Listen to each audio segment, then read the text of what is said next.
talking about the tower and the city. Let's go to Matthew 11:20 to 21. Then he began to rebuke the cities in which most of his mighty works had been done, because they did not repent. Woe to you, Chorazin! Woe to you, Bethsaida!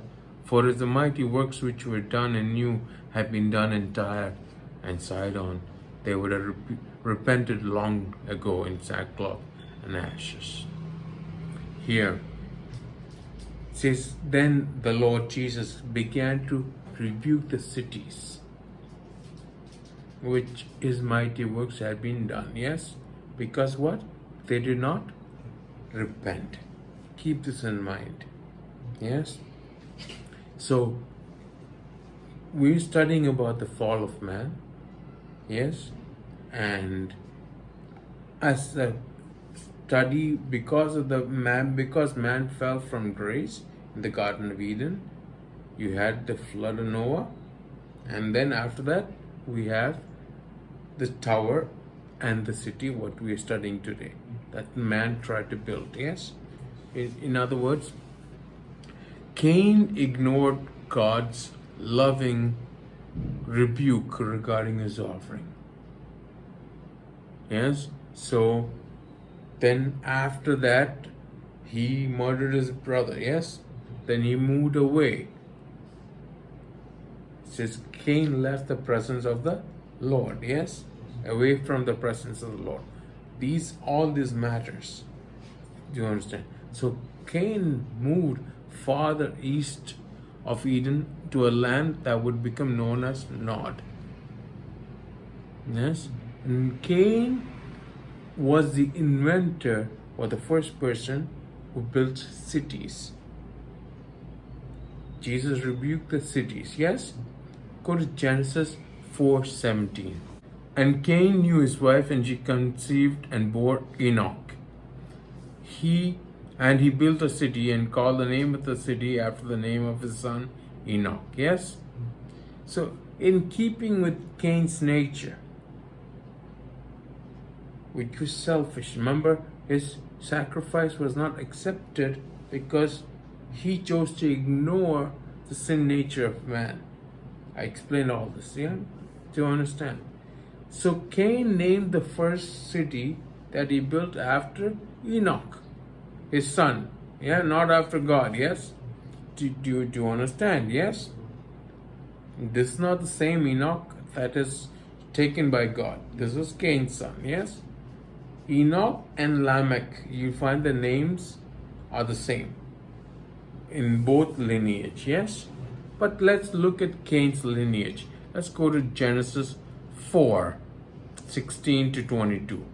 Then Cain went out from the presence of the Lord and dwelt in the land of Nod of the east of Eden. Yes. So he went out from the presence of the Lord. Yes. Do you understand? And he dwelt in the land land of Nod. Yes. It didn't say land called Nod, land of Nod. Yeah, all this is important later, but for now it doesn't matter. Yeah. And Cain knew his wife, and she conceived and bore Enoch. And he built a city and called the name of the city after the name of his son Enoch. To Enoch was born Irad. Now Irad begot Mehujael, and Mehujael begot Methushael, and Methushael begot Lamech. And Lamech took for himself two wives. The name of one was Ada, and the name of the second was Zillah. And Ada bore Jebal. He was the father of those who dwelt in tents and have livestock. And his brother's name was Jubal, and he was the father of those who played the harp and flute. As for Zillah, she bore Tubal-Cain, an instructor of every craftsman in bronze and iron. And the sister of Tubal-Cain was Naamah. Yes? And then it continues. Yes? So we understood that in Genesis chapter 5, there's a genealogy mentioned. we went through that genealogy and what it meant.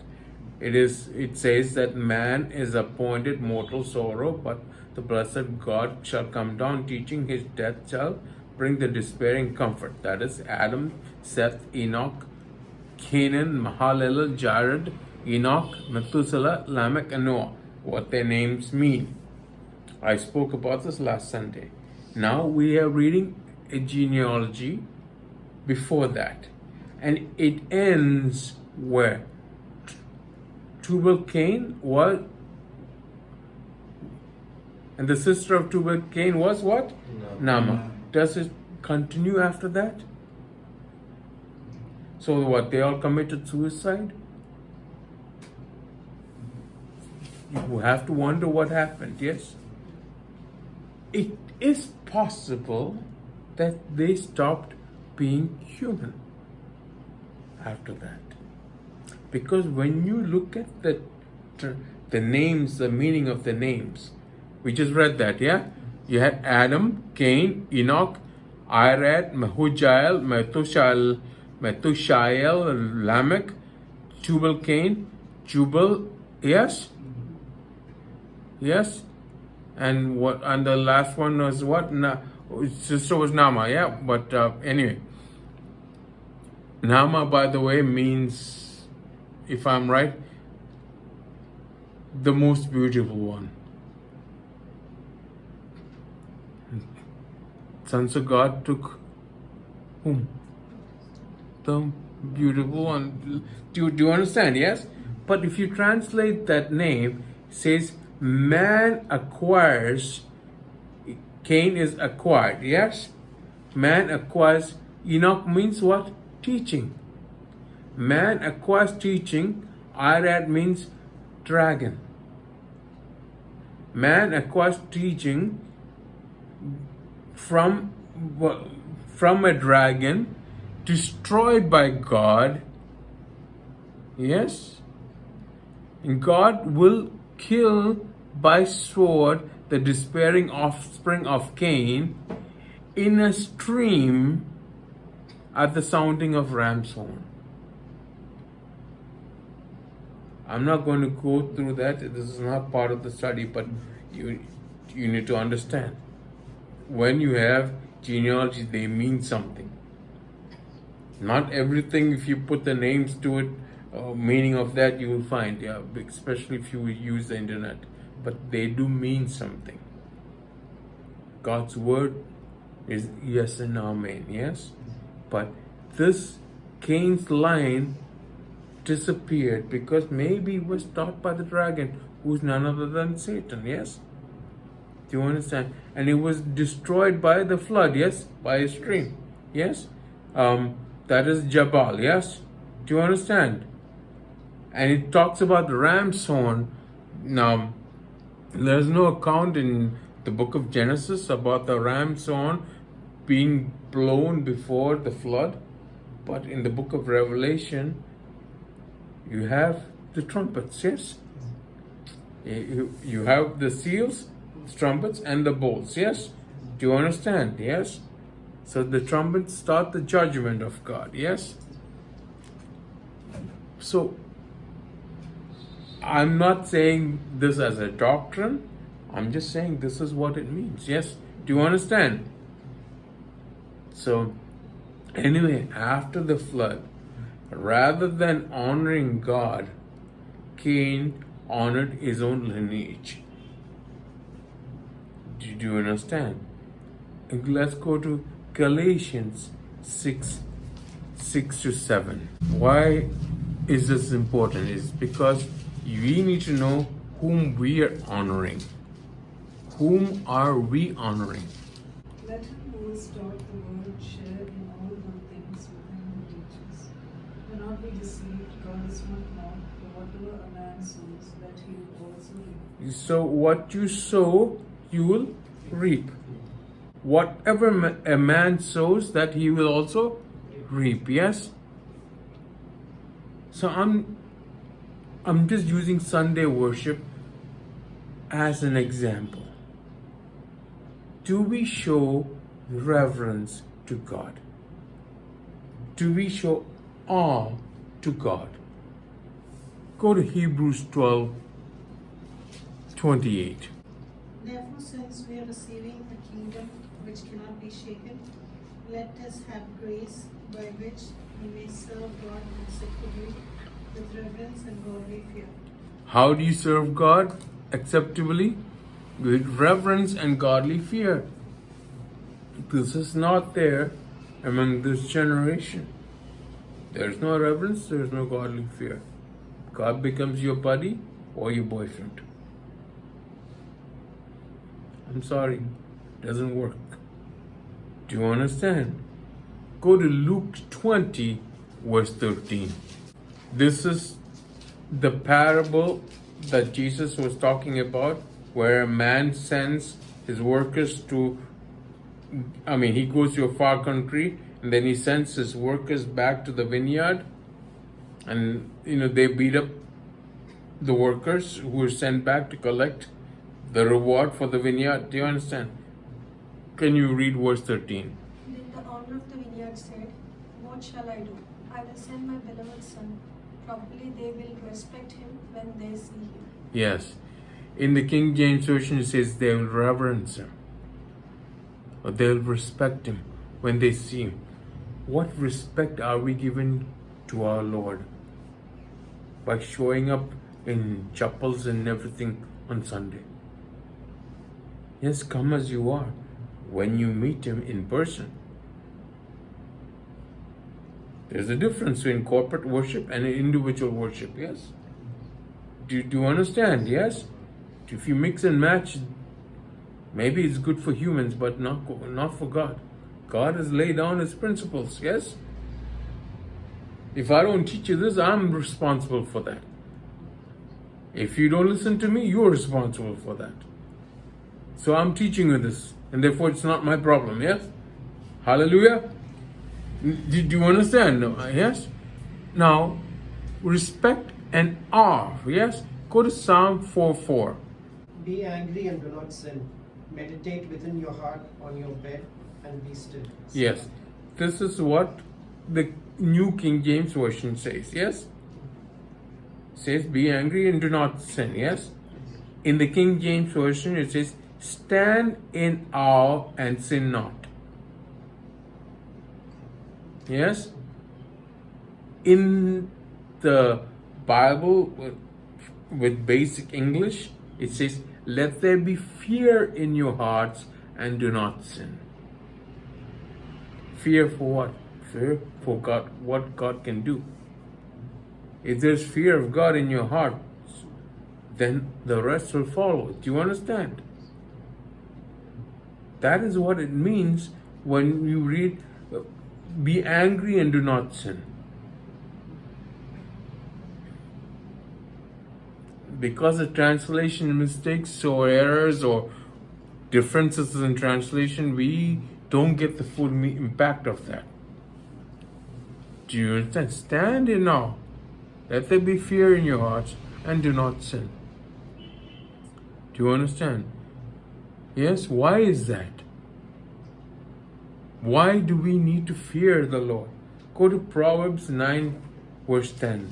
The fear of the Lord is the beginning of wisdom. Yes. And the knowledge of the Holy One is understanding. The fear of the Lord is the beginning of what? Wisdom. Wisdom.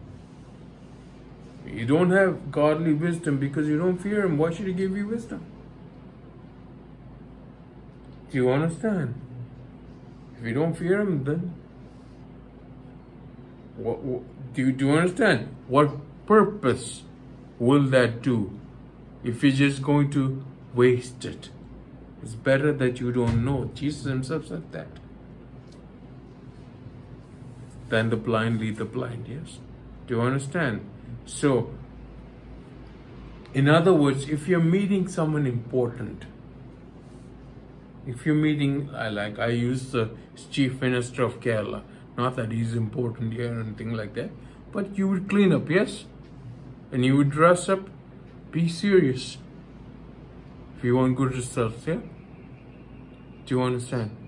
For example, you went to meet long time ago, High B Eden, yes?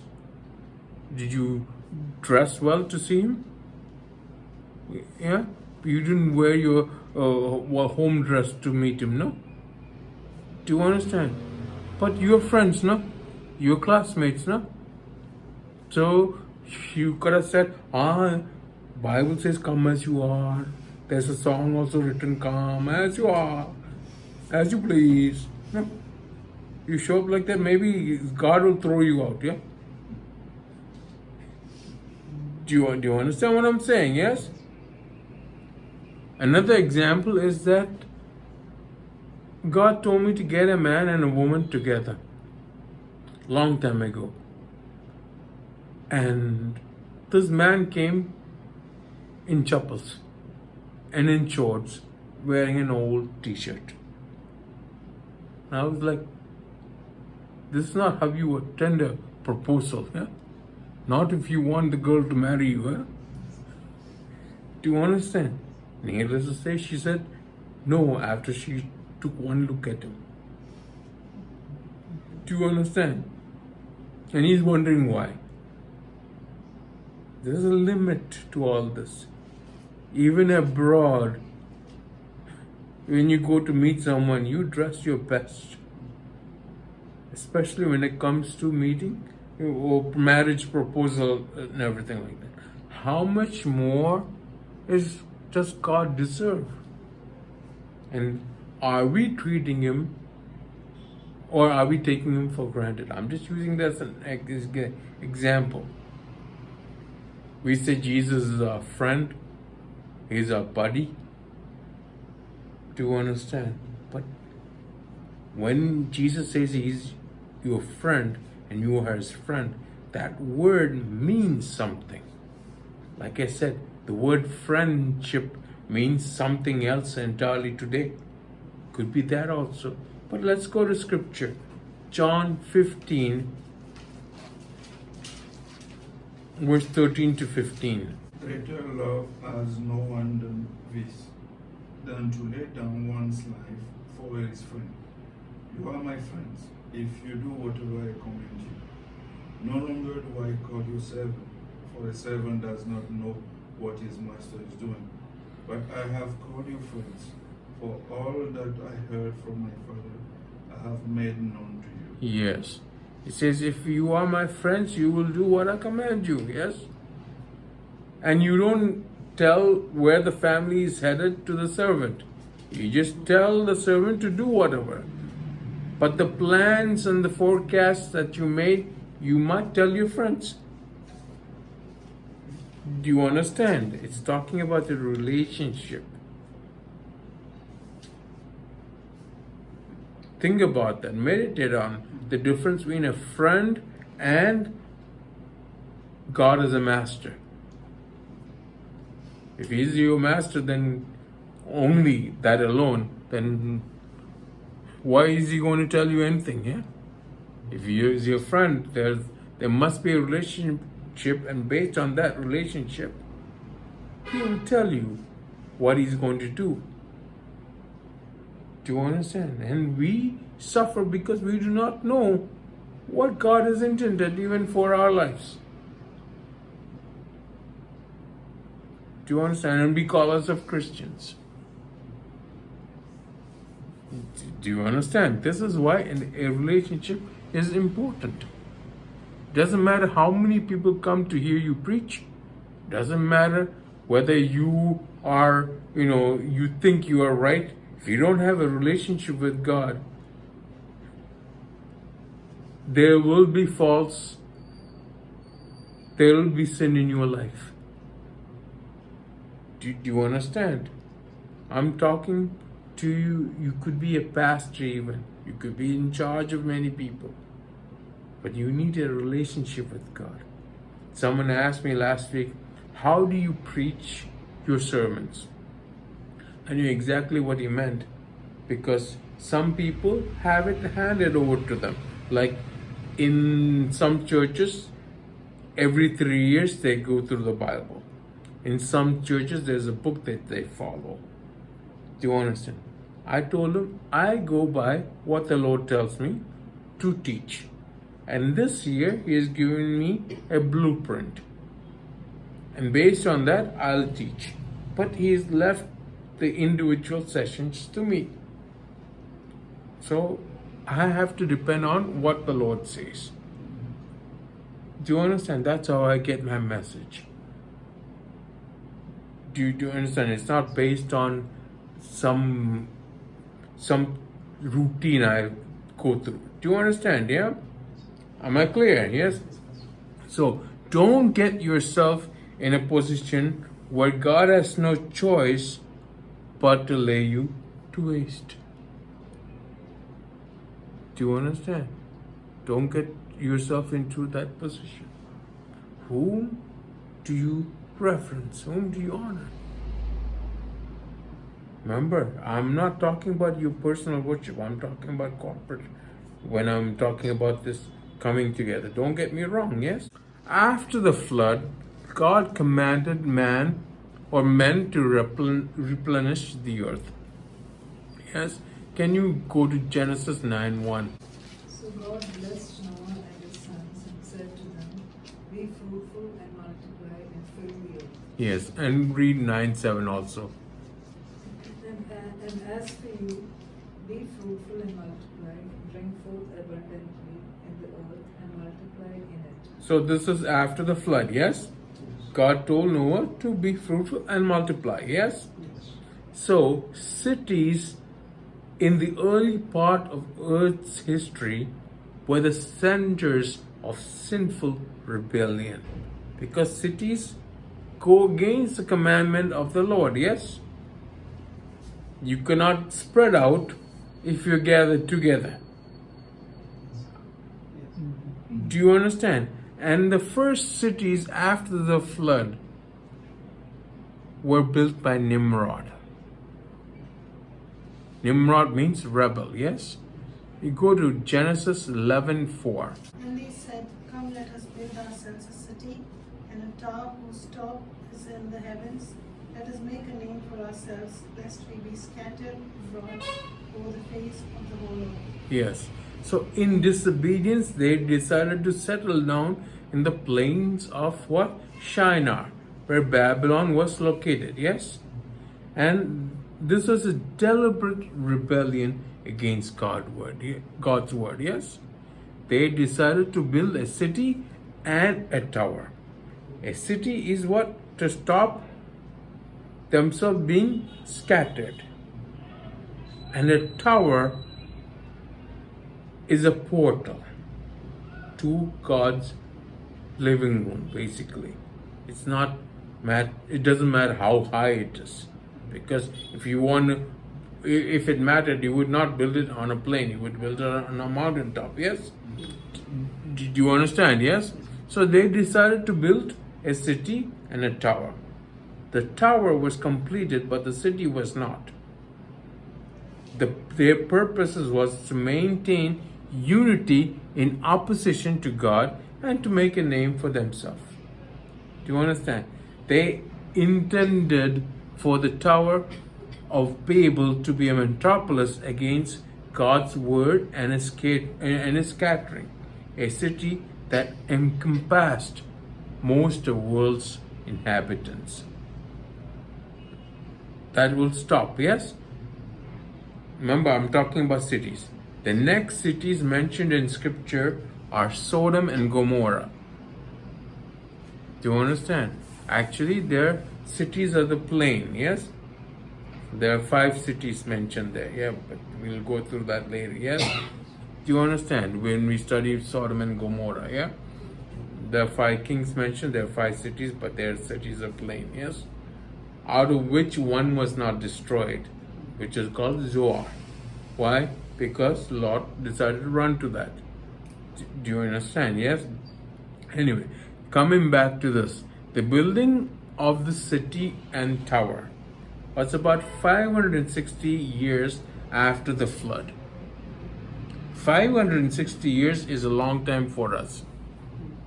But for them, it's just a lifespan. If you lived 600, 800, 900 years, 560 years is nothing. Do you understand? So, even with such a long period of time, people who are still living to a ripe old age of 600 or 900 years. Yes? So the Babel event would have been one generation away from remembering what happened in the flood. Yes? So those alive who were building the Tower of Babel would have heard of or remembered from at least their father or at least the sons of Noah the technology that was revealed by the sons of God. It's like the next generation living in huts without electricity. They would have heard about electricity, or some of them would have heard or seen the tube lights and what electricity can do. All our technology is electrical, yes? Do you understand? Certainly, all the technology God has operates through what? Electricity or faith? Faith. Do you understand? Yes? Coming back to this. So, that technology they wanted, they didn't want God. So they decided not to be scattered, and they decided to get the technology themselves. That is why they built a tower, basically into the living room of God. Yes?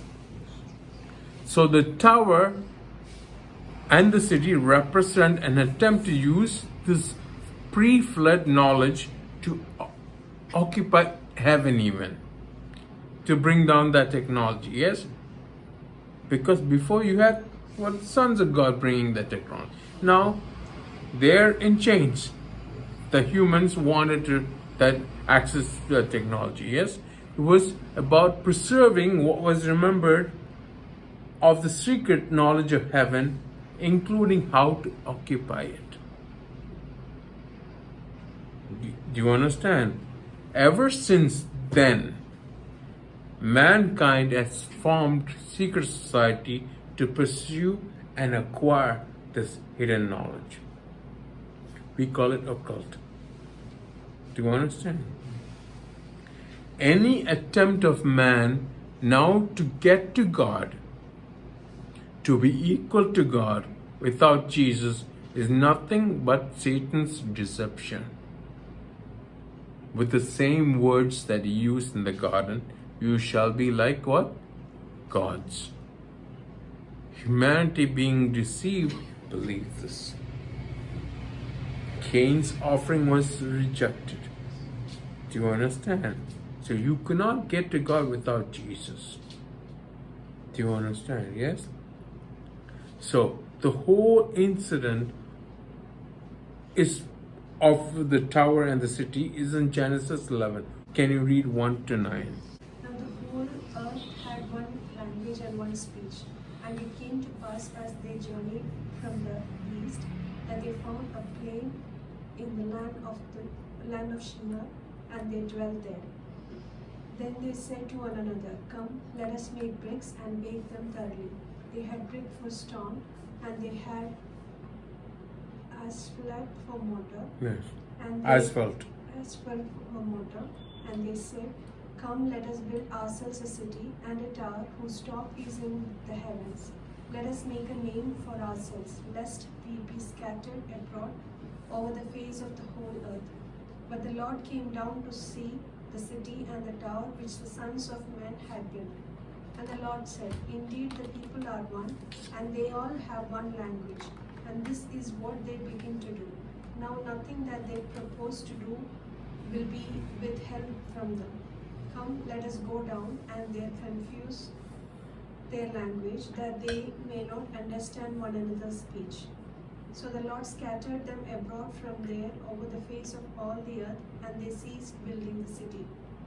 Therefore its name is called Babel, because there the Lord confused the language of all the earth. And from there the Lord scattered them abroad over the face of all the earth. Yeah, that's fine. So this is an account, a biblical account of what happened. But for us to fully understand this, we must go one chapter before this. In Genesis chapter, you just read Genesis chapter 11, yeah? Go to Genesis chapter 10, verse 6 to 14. Yeah? The sons of Ham were Cush, Yes. Mizraim, Put, and Canaan.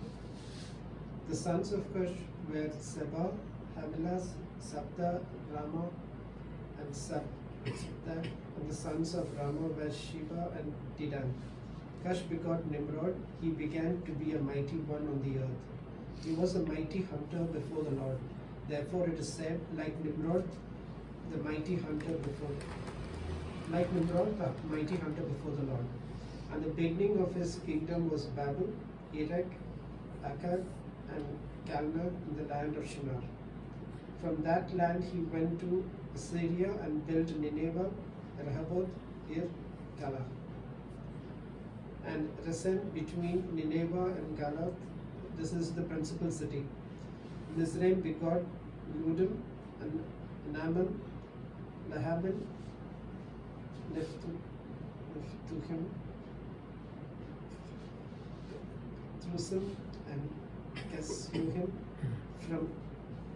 From came the Philistines and Caphtorim. Yes. So you're glad your children are not named in that way, yes? So, anyway, in verse 13 you see Mizraim, no? That is another word for Egypt. Actually, Mizraim actually is the word for Egypt. In Egypt, we say Egypt in English, yeah? But do you understand? In Arabic is Misr, something like that, yeah? Anyway, we come back. Yeah? Nimrod was a grandson of Ham through Cush. His name means rebel. Yes? He began to be a mighty one. Yes? This is the same word used for the Nephilim. Who are the Nephilim? The fallen ones, yes? Now, Nephilim was a product of the sons of God and the daughters of man.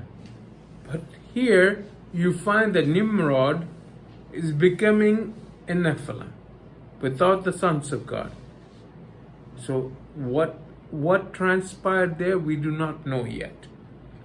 We do not even know if that is what it means. All we know is that is what this is the same word for Nephilim. Yes? Do you understand? So the sons of God who did the mischief are now in chains, kept in darkness. That is what Jude says. But you find the same result happening through Nimrod. Am I clear? Yes? Because the Bible says even before and after. In fact, who did David hurl the stone against? Goliath, yes? Goliath was a giant, none other than the Nephilim. Do you understand? And Goliath had how many brothers? 4 brothers. How many stones David picked? 5 stones. In other words, David was ready for all 5 brothers. If they come, the Lord will help me defeat them. Do you understand? Yes? Coming back to this. So, we're talking about Nimrod. He was a mighty tyrant in the sight of God. The word hunter says, does not refer to the hunting of animal, but rather to the hunting of men. It could also mean something deeper, because your spirit, soul, and body, yes? Your spirit died with Adam, yes? And with Christ is born again, yes? So you have souls. So was he a hunter of souls? Because in the book of the Revelation, it talks about trading of souls. Do you understand? When it comes to Babylon, yes? Do you understand? So we could put 2 and 2 together in that way, yes? But anyway, we're studying about Nimrod. Nimrod established first kingdom and the first universal false religion built around the mother and child. A religion is you doing everything right thinking that's acceptable to God. Whereas a relationship is God sending His own Son because He loved the world so much. Do you understand? So Nimrod established the first universal false religion, and he was part of the mother and child religion, which is even there today. Do you understand? Yes? So this was done before the Lord, that is openly in the presence of God with all defiance. In other words, what can you do about it, God? I'm going to do this. Do you understand? But the Lord is going to do something eventually. Yeah? That is why we have the proper judgment. Yes? But coming back again, in Genesis 10:11, we read that Nimrod went to what? Assyria and built what? Nineveh. This is very important to our future, because speaking of the Antichrist, the Lord reveals through Micah about a deliverance from the Assyrian. Can you go to Micah 5-6? Micah chapter 5, verse 5-6. And this Yeah. one shall be peace. When the Assyrian comes into our land, and when he treads in our palaces, then we will raise against him 7 shepherds and 8 princely men. They shall waste with the sword the land of Assyria, and the land of Nimrod at its entrances. Thus he shall deliver us from the Assyrian, when he comes into our land, and when he treads within our borders. Yes. So the Antichrist, among other things, is called the Assyrian. For he will come from the territory that Assyria ruled over in ancient times. And somehow Nimrod is related to that. Now, it could be that the spirit of Nimrod, the rebellion, is there in the Antichrist, or it could be Nimrod himself in person, because we have DNA technology now. Do you understand? We do not know what it is capable of. Do you understand? Yes? So cloning and whatnot, and I don't know, yeah?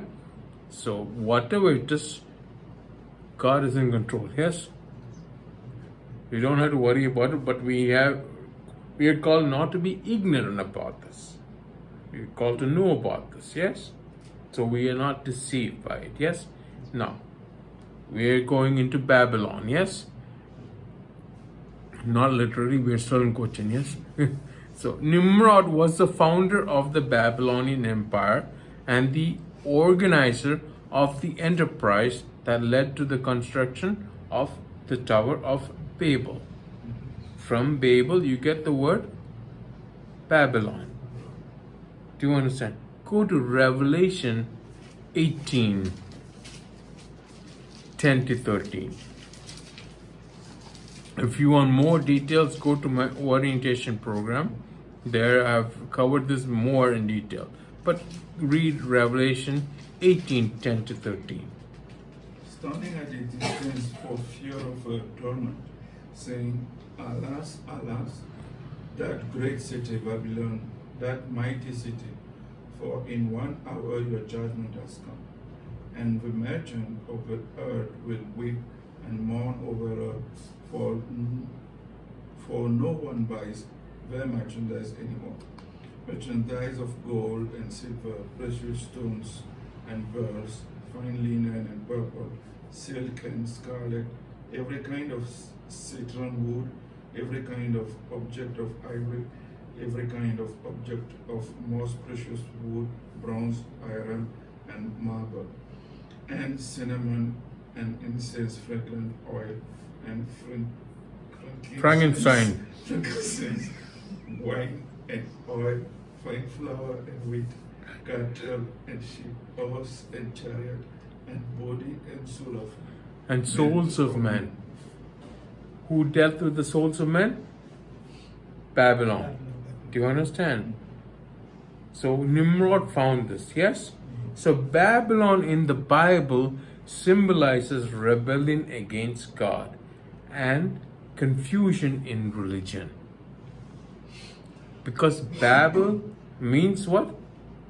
Confusing. I used Mary as an example on Sunday. If Mary is babbling, that means what? She's not making any sense. Do you understand? But the name Babel means the gate of God. Do you understand? Yes? And that's what the original meaning is. So we are talking about the mystery Babylon. This entire operation is a forecast. What has happened in the city and the tower is a forecast of the final opposition of man and Satan against Jesus Christ. Do you understand? That is centered in Revelation 17 and 18. Yes? You don't have to go through that because it will take a long time. Yes? But you understand. Yes? Just go to Revelation 17 verse 5. And on the forehead a name was written, Mystery, Babylon the Great, mother of harlots, and of the abominations of the earth. Yes. So, you understand, this is a mystery Babylon. We do not know exactly what that is. Some believe it is New York City, but I don't think so. Some believe another city. Some believe it will come back to the Babylon. Some believe it is being built by Saudi Arabia. I don't know what they call it. In fact, we had a presentation by Ranjithan Viju. Yeah, something like that. On March 15th of 2020, last year. Yeah? That was the last time we were in the hall together, yes? Do you understand? What is it called? Neom, yeah. Neom, yes. So, we do not know because it's a mystery. But we know that what it did. And we know the origin of that, yes? Maybe we will find out when the time comes, because it's stupid or irrelevant to view things according to our current political climate, because it doesn't make sense, because there are things that have not happened yet, but you need to find out where we are. Do you understand? Yeah, that's not very difficult, but what I'm trying to say is that men will unite then in the world church. A church is supposed to be God's elect. But this is a world church in a world political organization like the UN or whatever, at that time. And they will be led by the Antichrist, the last world dictator, but their plans will be frustrated by a rock made without hands that will destroy that. Do you understand? But this is going to happen. It is interesting to note today that the world is rapidly moving towards that one world concept, politically, even emotionally now. That is one thing that stopped the world from uniting, because a Frenchman is a Frenchman. Do you understand? You come to this part of the world. An Indian is an Indian. A Sri Lankan is a Sri Lankan. A Pakistani is a Pakistani. You can't mix them both. You put 3 of them in the room, you have war. Do you understand? But could that change? Do you understand? For example, Pakistan is now tying up with Turkey, where they are talking about issuing a passport where a Pakistani will be Turkish and Turkish will be a Pakistani.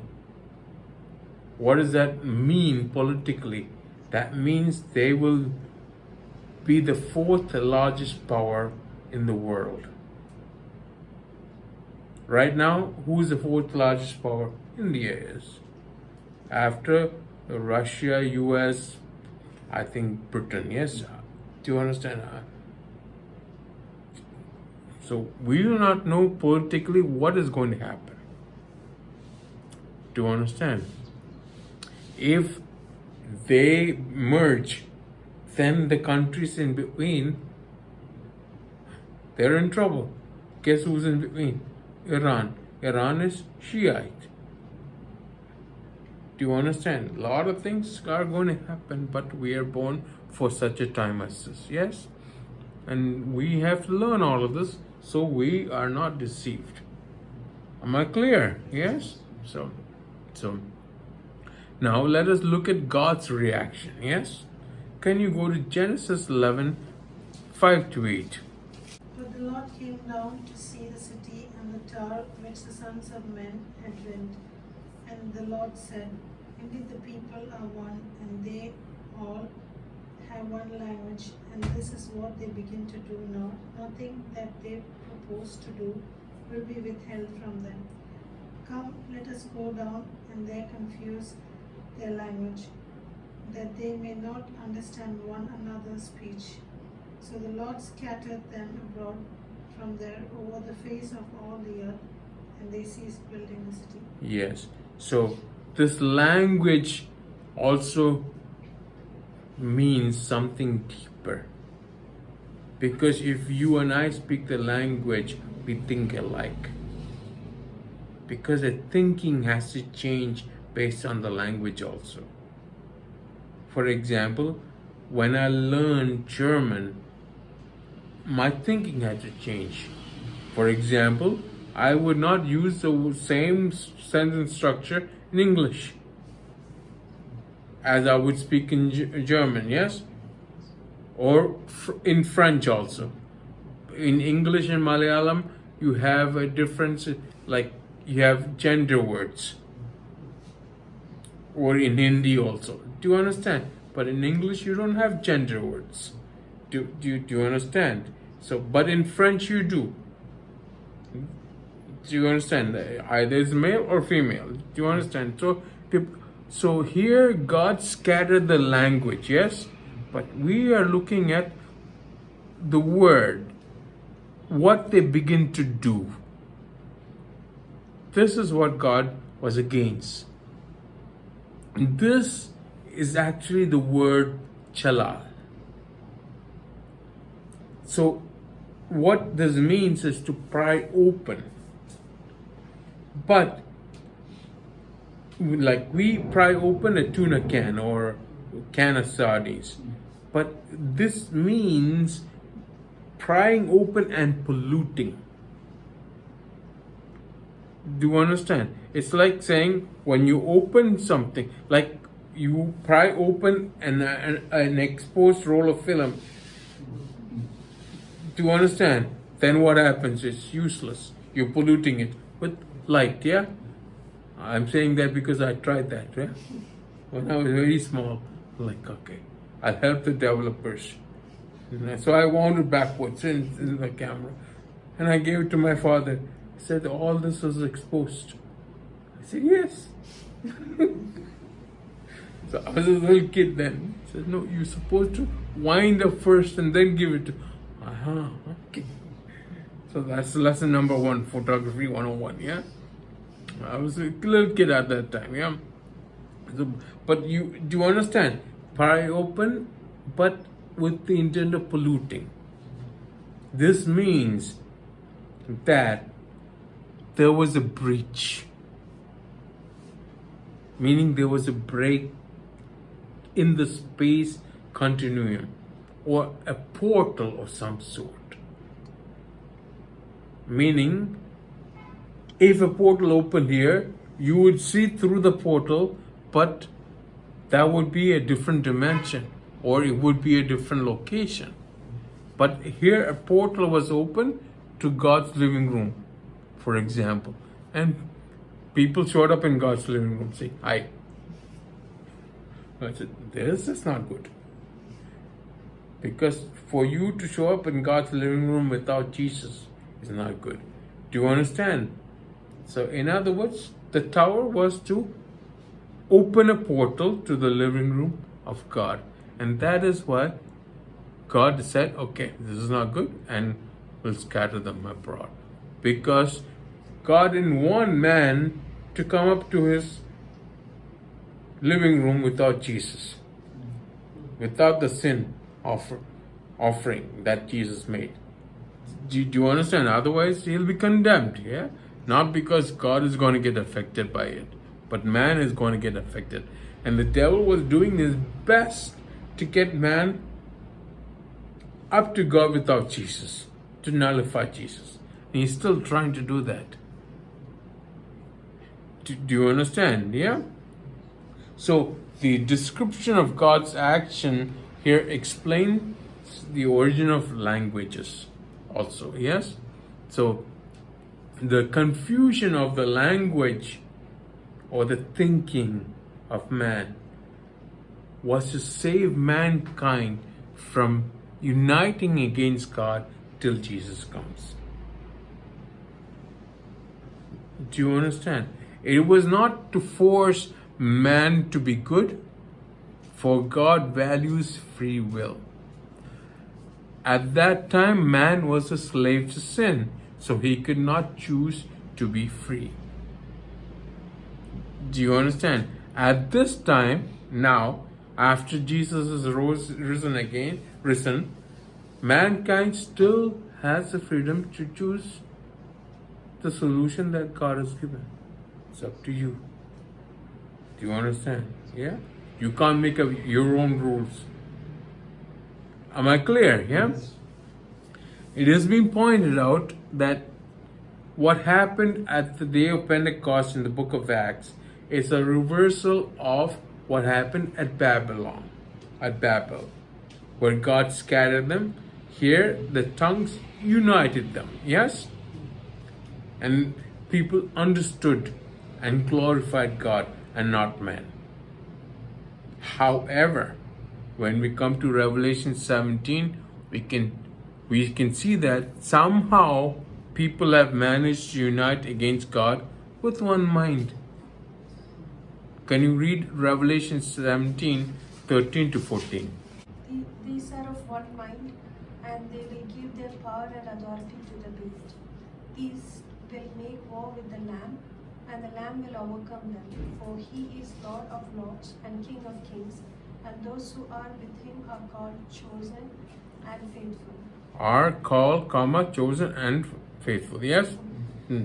So, here you find there are what? One mind. That means they are no longer scattered. Yes? Do you understand? Yes? So now, could this also mean the return of Nimrod? Read verse 8 in Revelation 17. The beast that you saw was and is not, and will ascend out of the bottomless pit and go to perdition. Yes, that's enough to save time. The beast was and is not and will ascend. So at the time of John's writing, the beast was, yes? But the beast is not at that time and will ascend. Out of what? The bottomless pit, yes? Read verse 11. The beast that was and is not is himself also the eighth, and is of the seven, and is going to perdition. Yes, so he comes out of the bottomless pit and he goes into perdition, but he does some damage in between, yes? Do you understand? Yes? Now compare that with God. Yeah? Can you read Revelation 1:8? I am the Alpha and the Omega, the beginning and the end, says the Lord, who is and who was and who is to come, the Almighty. Yes. So, who is and who was and who is to come? The Almighty. So you see the difference, yeah? Go to Revelation 4:8. The four living creatures, each having 6 wings, are full of eyes around and within, and and they do not rest day or night, saying, Holy, holy, holy, Lord God Almighty, who was and is to come. Yes, same thing. It's talking about God, yeah? God is who was and is. That means He is there, yes? He is Emmanuel and is to come. God is to come. That's talking about Jesus, yes? You get what I mean, yeah? So remember the Assyrian, yes? Is this the return of Nimrod? Because at the time of writing, he was not, yes? Do you understand? Even if it is not, by now you should have no doubt in your mind what the events in the plain of Shinar foretell. Babylon is contrasted by Jerusalem. Jerusalem is a city of Spirit, of the Holy Spirit, yes? Babylon is a city of the flesh. Yes, Jerusalem is a city of God. Babylon is a city of Mammon. Jerusalem is a city of peace. Babylon is a city of war. And Babylon is based on two principles. One is distrust of God, and due to that, a disobedience towards God as a consequence of this distress. Yes, this can mean individually. Also, it can apply to nations. Do you understand? Individually, you can distrust God. You just have to check your hearts. Do you understand? Your plan B, plan C, better than what God has said in His Word, then obviously you don't trust Him enough. Do you understand? Yes? Oh, if I don't bribe that person, this paper won't move from that to that. Then is God no more powerful? Who do you trust? In that bribe, in mammon, in money, or God? Do you understand? Yeah? So, you understand? Yeah, we need to work this out and meditate on this. That's why we have the Bible study and studying the Word, so that we allow ourselves to change according to the Word. We don't change the Word. Do you understand? Yes? Now, after this incident, Yahweh, that is God Himself, in effect decided that the people of the world's nations were no longer going to be in a relationship with Him. Because they showed up in His living room, yeah? He said, okay. Basically, God abandoned humanity, you could say. But the word abandoned is a strong word and means a lot more other things. But here, God decided that He was not going to be in a relationship with the whole of humanity. Instead of that, He delegated His authority to the sons of God. And He chose one tribe. That is the calling of Abraham. Do you understand? Yes? So He abandoned the whole humanity, but He didn't abandon His plan. His plan was executed through one man. Let's go to Deuteronomy 32, 8 and 9. When the Most High divided their inheritance to the nations, when He separated the sons of Adam, He set the boundaries of the people according to the number of the children of Israel. For the Lord's portion is His people, Jacob is the place of His inheritance. Good. You have read from the New King James Version, yes? That is derived from the King James Version. The translation here says, according to the number of the children of Israel, yes? Whereas the original says, according to the number of the heavenly court or the sons of God, not the sons of Israel. Because when you say the sons of Israel, you're talking about humans. When you're talking about the sons of God, you're talking about Elohim class of beings.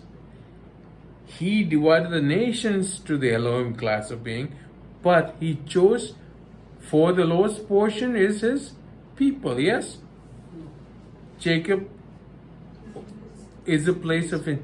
All you have to do is read Psalm 16. You will understand. Yes, do you understand? Yes? So, in the New Living Translation, it says, he established the boundaries of the people according to the number of in his heavenly court. That is not the children of Israel. Do you understand? In the English Standard Version, it says, he fixed the borders of the people according to the numbers of the sons of God. In other words, the sons of God or the watchers. This is after the flood. They were supposed to represent God, give him the glory. But what did they do instead? They said, "Nah, I'm God now. Worship me instead." Do you understand? Yes? You find the same thing, God abandoning people, in Romans 1. Can you read from 18 to 25? Romans 1, 18 to 25. For the wrath of God is revealed from heaven against all ungodliness and unrighteousness of men, who suppress the truth in unrighteousness. Because what may be known of God is manifest in them, for God has shown it to them. Now, when you read this passage, keep the flood of Noah, the city and tower, and Sodom and Gomorrah in mind. Yes? For since the creation of the world, his invisible attributes are clearly seen, being understood by the things that are made, even his eternal power and Godhead, so that they are without excuse. Because although they knew God, they did not glorify him as God, nor were thankful, but became futile in their thoughts, and their foolish hearts were darkened. Professing to be wise, they became fools, and changed the glory of the incorruptible God into an image made like corruptible man, and birds and four-footed beasts and creeping things. Therefore God also gave them up to uncleanness in the lust of their hearts, to dishonor their bodies among themselves, who exchanged the truth of God for the lie, and worshipped and served the creature rather than the Creator, who is blessed forever. Amen. Amen. So, if you align verse 24, therefore God gave them up to uncleanness, yes? To God giving up of humanity and choosing Abraham later. What happens after verse 24? Verse 25, yes? Obviously, yeah. 25 comes after 24, yes? What's on verse 26?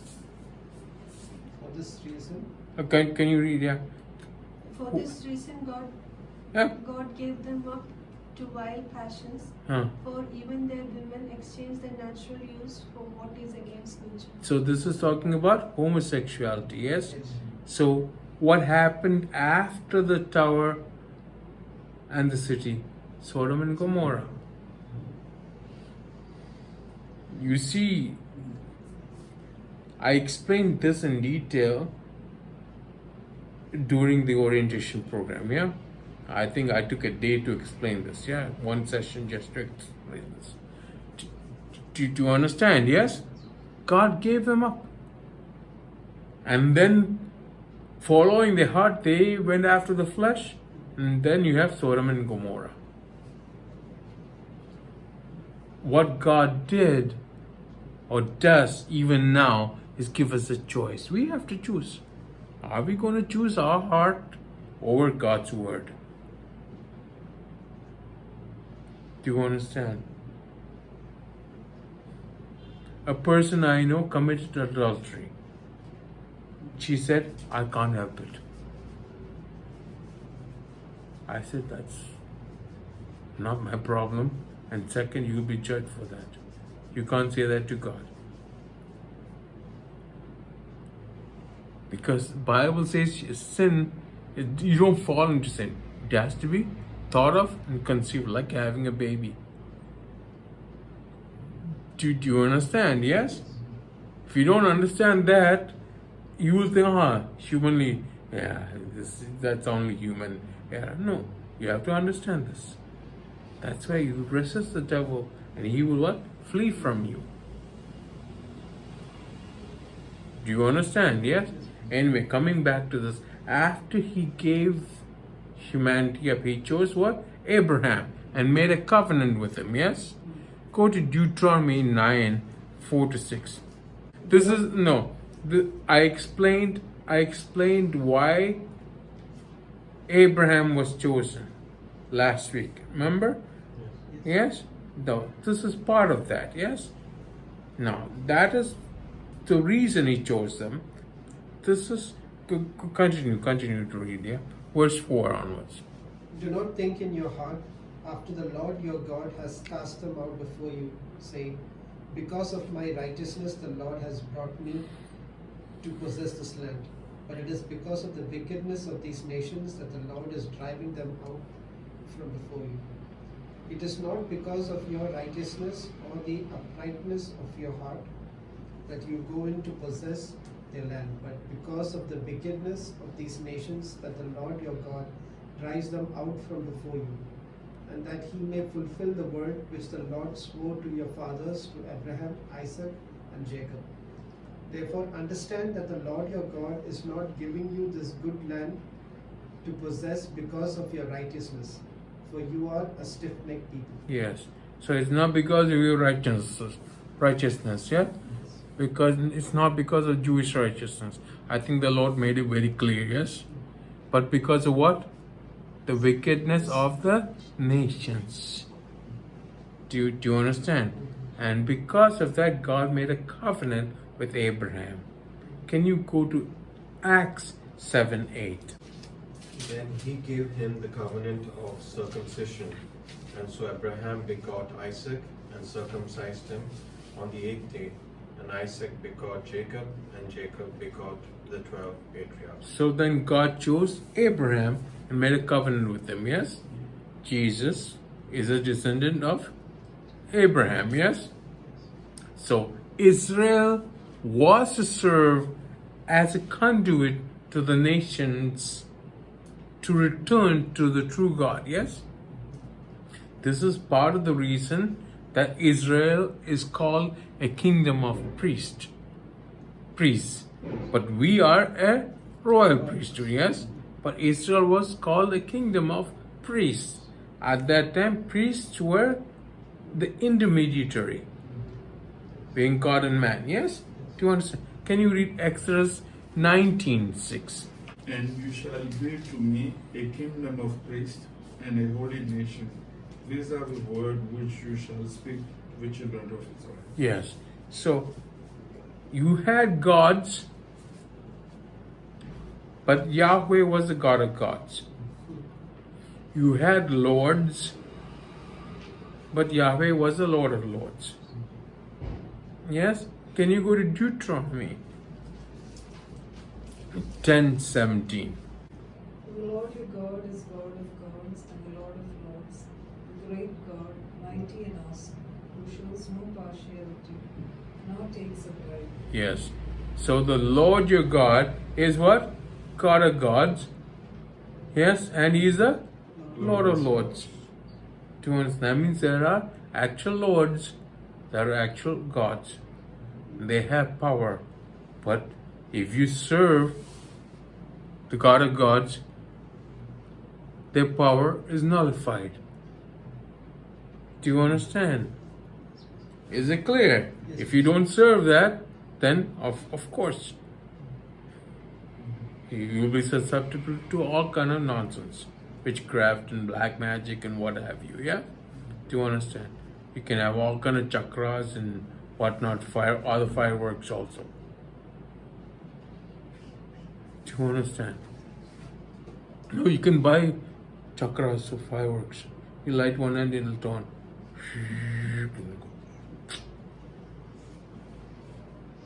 I'm making fun of certain people, yeah? You're not laughing, yeah? But do you understand, yeah? Jesus is the King of Kings and the Lord of Lords. He is a healer. Do you understand? Don't doubt His word, no matter what happens to you. His word is true. Do you understand? Yes? Okay. So, to conclude the whole thing, we are studying about the city and tower in the plain of Shinar. Yes? Now we understand what it symbolizes. What started then and how we are affected by it now. Do you understand? Nimrod established the first kingdom and the first universal false religion, opposing God since the flood of Noah. Before that, you didn't need a religion because you called and Thor was right there. Or Ares or whoever, yes? Odin or Indra or whoever. Do you understand? But now you needed an intermediary to reach to God, and they had to dwell in that. Do you understand? But there are other things. For our struggle is not against flesh and blood. But do you understand? Yes? But Nimrod established, or he started this. And the beginning of this is the worship of mother and child, which is there and causing traffic jam even today. Yes? do you understand? Yes? Because that's why you were late, no? Yeah. Do you understand? So, we saw from scripture in Micah chapter 5 earlier that the final world ruler is tied to the land of Nimrod, Assyrian, yes? During the last days, entire churches, nations, and organizations will distrust God. That means they will not trust in His promises or believe that He is, or believe them to be important. He has no part in their life. And they will form an alliance to supplant God Himself. Because this has already happened in the past, yes? Remember, it is God who gives man bread to eat. He's the source of every blessing. He's the creator of everything. You need to have faith, yes? So without seeking God, the sin of the builders of the city and tower is that they attempted to take over the bakery and overthrow the owner, that is God. So they could eat all the laddus, all the jalebis. Do you understand? And all the casa chocolates in the bakery. Do you understand? Without the owner's permission. Is it clear? Yes? This is happening even now. You have near-death experiences. Some, like last week when I was watching a program, somebody said he felt a lot of peace. He died and he went somewhere, but he didn't see his guide. He didn't see anything other than he felt a lot of peace. He saw a lot of clouds and a hand came from the clouds, told him to go back and all that. I believe he was deceived because he didn't mention Jesus Christ once. A doctor asked me if I had any such experiences. So I looked at him like, what are you talking about? He said, no, you were dead for how many hours, 6 hours or 8 hours. You were in the car with me? No, you were in the car with me, yeah? Yeah? Do you understand, yeah? So did you have any experience? I said, I don't remember anything. at that time. But other people saw me walk with the Lord in the clouds, and they saw angels and whatnot. Yeah, I didn't see anything. Probably if I saw heaven, I would not want to come back. Yeah, do you understand? And probably the Lord knew this. Yeah, and I had to minister to all of you. Yeah, so I had to come back. Yeah, so. But do you understand? Yeah, I cannot claim that I saw anything. Do you understand? All I know is what I saw with my eyes. Do you understand? I actually saw Satan approaching me saying, I'll take you. I said, you can't touch me. Because I know Christ. You can't touch me. I remember this boldness that I had. Do you remember? I said, you can't touch me. At that moment I said that I could hear the prayers of the believers in that ICU. Do you understand? And he went away. He went actually under my bed. I wanted to look under the bed and tell the doctor also. But actually I called the doctor the devil, yeah? But then if I say, no, he's under my bed, no, I don't know what to do. People will think, yeah. As soon as they thought I had child repressed some anger or something, because I was angry with the doctor, yeah? So, do you understand? Yeah. Anyway, they said a lot of things. But what I'm saying is, people are having near-death experiences.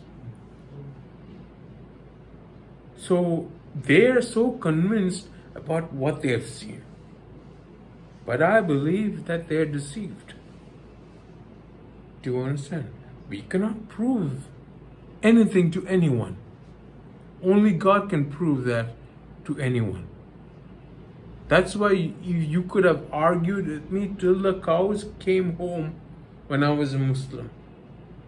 But God had to prove through a vision that He was God. Do you understand? That is why certain times God appears to Muslims in a dream or a vision. Otherwise, you could not win an argument with them. Do you understand? You had to go supersede the natural and go into the spiritual.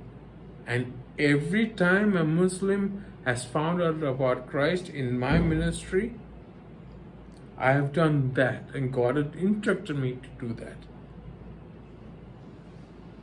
I remember I mentioned Muhammad once, and there was a taxi driver also.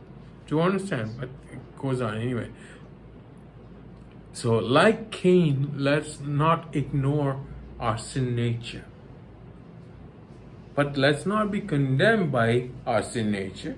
We confess and reset. 1 John 1:9 says, if we confess our sin, He is able to forgive. Yes? Do you understand? Yes? So, the building of the city and tower can only mean that they made a breach or a break or they pried open and polluted the living room of God with a portal of some kind. We don't exactly understand what that is, but we don't need to understand. Right now, when we pray, the actual God is there with us. He's Emmanuel.